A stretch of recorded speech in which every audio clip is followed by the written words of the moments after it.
let's put it this way. The government of the Gambia, or the Barrow government, is aware of the video making the rounds across social media platforms by the Senegalese journalist Pape Sané.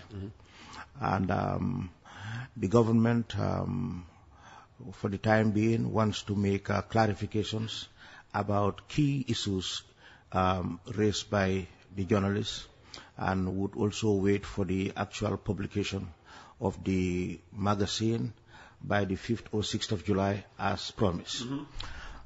Number one, President Adama Barrow has never, ever spoken to former President Jammeh directly, indirectly, or through an interlocutor, emissary or emissaries, or agents.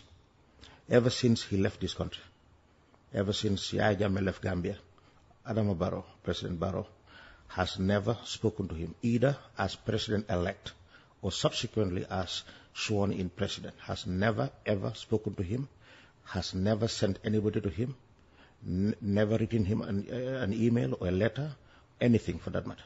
So the allegation that President Barrow may have sent somebody to the former president is erroneous. There is not a scintilla or stretch of evidence or shred of evidence to corroborate that allegation. Number two, the Gambia government wants to be unequivocally heard that all economic funding negotiations were entirely led by President Barrow through the European Union, EU.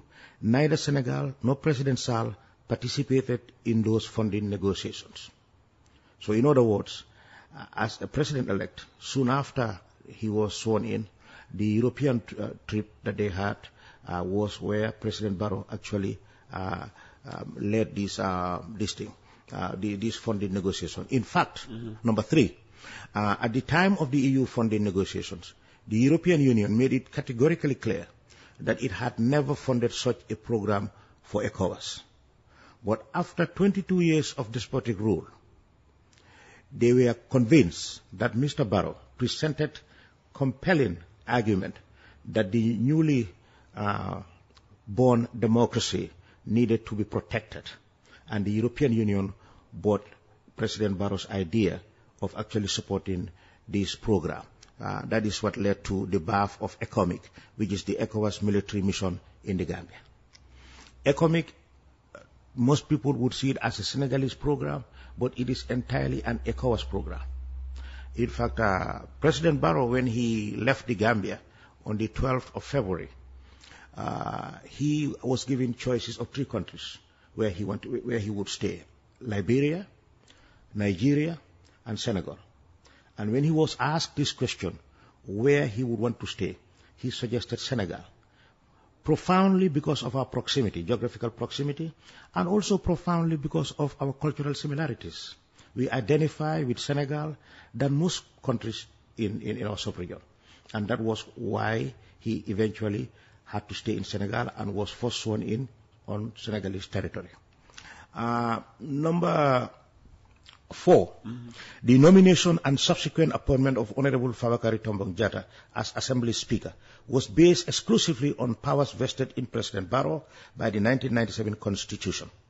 The allegation, therefore, or innuendo and or insinuation that exiled President Jammeh may have negotiated this appointment is meritless, as there is not an iota of truth to back this allegation equally. So in other words, Yahya Jammeh or former President Jammeh had no influence whatsoever in Fabakary Tombong Jatta's nomination as a candidate for the parliament or his subsequent election there as Speaker. Zero, none. Jammeh himself denounced Jatta and made videos everywhere, and it led to the splinter of the group, the APRC, to another splinter group. Number 5. NPP was not the only party that engaged Fabakary Tombong Jatta and the APRC in the prelude to the 2021 presidential election. President Barrow, number 6, about the military. because Sane also made some innuendo allegations or insinuations that absent Senegalese, in our country, there is a potential recipe for a coup d'etat, which I thought was malicious and out of context, and I think he needs to apologize for that. It shows his lack of understanding of our country. And it also is an insult, actually, to the psyche of not only the military in the Gambia, but to the Gambian people. It suggests that we are coup d'etat prone country, that we have a propensity for coup d'etat, which is actually a lie, Peter. I don't want to use the word, but it's not right.